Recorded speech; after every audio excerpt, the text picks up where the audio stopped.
is Sam Altman, and why would 700 people threaten to quit their job because he got fired? So I'm not even going to direct you to go watch the original video because you'd be wasting your time. It's totally inaccurate. I've tried to give Under the Desk News the benefit of the doubt so many times, but at this point I'm starting to think they're a psyop. Because how the hell are you regularly getting so many stories wrong? And yes, this matters a lot, especially in independent media, especially if you are a journalist. You should be making sure that the stories that you are conveying are true. This is especially important in the time that we're living in right now, where right now on mainstream media, the only thing they're talking about is fucking Liz Cheney's book, like anyone gives a shit. I cannot begin to tell you how incredibly important these developments are to everyone in the world. AI is one of the most revolutionary and powerful tools in the history of the world, if not the most powerful. And we're sitting there and we are watching it get taken over right now by capital in the military-industrial complex, and people are treating it like it's a normal acquisition. This is fucking important. You think big capital in the military-industrial complex controls our lives now? This is going to be a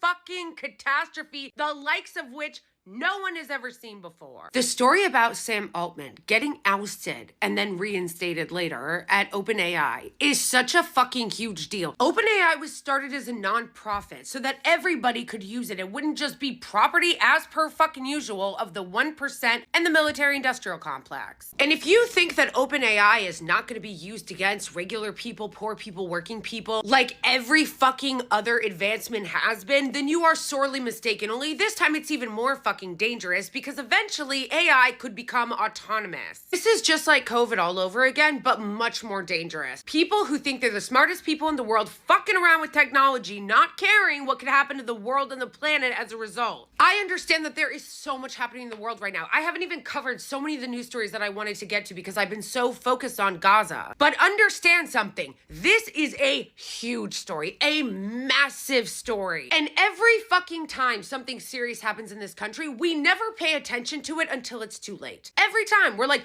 oh wow, we really should have paid attention to that as it was kind of crumbling and falling apart. Next time. No guys, with AI, there will be no next time. We must pay attention to this now. This not only has implications for every sector of the economy and the fucking country, but the entire world, humanity. It deserves a lot more attention and specificity than Under the Desk News acting like Sam Altman got fired and employees threatened to resign because they were just really altruistic. First of all, that ain't how it happened. The employees are not altruistic. It's that if they sell, which they want to partially sell shares when the company's already 49% owned by Microsoft, they make a lot of fucking money. Some are estimating upwards of 90 billion. And I don't think that we need to be giving Sam Altman the Sam Bankman-Fried treatment, being like, oh, he really wanted regulation. No, he fucking didn't. None of them do. And also when you get to the board, okay, the Under the Desk News person mentions board members who are not even on there anymore, but failed to mention by far the most dangerous and problematic person that was recently picked to be on the board. And that's this gargoyle, Larry Summers. Now, you might remember Larry Summers as someone who is constantly featured on cable news to talk about inflation in the economy, even though it was his decisions in part that led to the 2008 financial crash. But he won a Nobel Prize.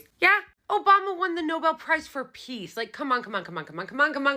And like all powerful people who always fail up, he contributes to a disastrous result and then he gets hired again to fix said disastrous result. So during the Clinton administration, he was an apparatchik for Clinton and he helped lobby for all the deregulation on Wall Street and the repeal of Glass-Steagall. And then when the 2008 financial crash inevitably happened, he flies in on his broom and becomes Obama's chief economic advisor. And we all know how well that recovery went. And I'd understand if you're not really immersed in this stuff and you go, wait, but I thought that that guy was a good economist. Yeah, because the fucking mainstream corporate news is still putting this clown on air. Ever since the pandemic, they've all been asking, what's your opinion on inflation? And he goes on TV and he rails against people working from home and railed against people getting unemployment and calls Biden's like minor reforms and anything barely good that Biden did dangerous. You should never be allowed on TV again, bro. With that fucking record, you should never be allowed to talk about economics again. But now he's just not talking about economics. He's going to be sitting on the board now of OpenAI. I promise you that this is worth your time to look into. The dinosaurs in Congress have not and will not do anything about it. And just like SBF was able to buy off all of our lawmakers before his crimes could be exposed, and it was too late and a ton of people lost money, that is what is happening with OpenAI. Congress is incredibly fucking corrupt,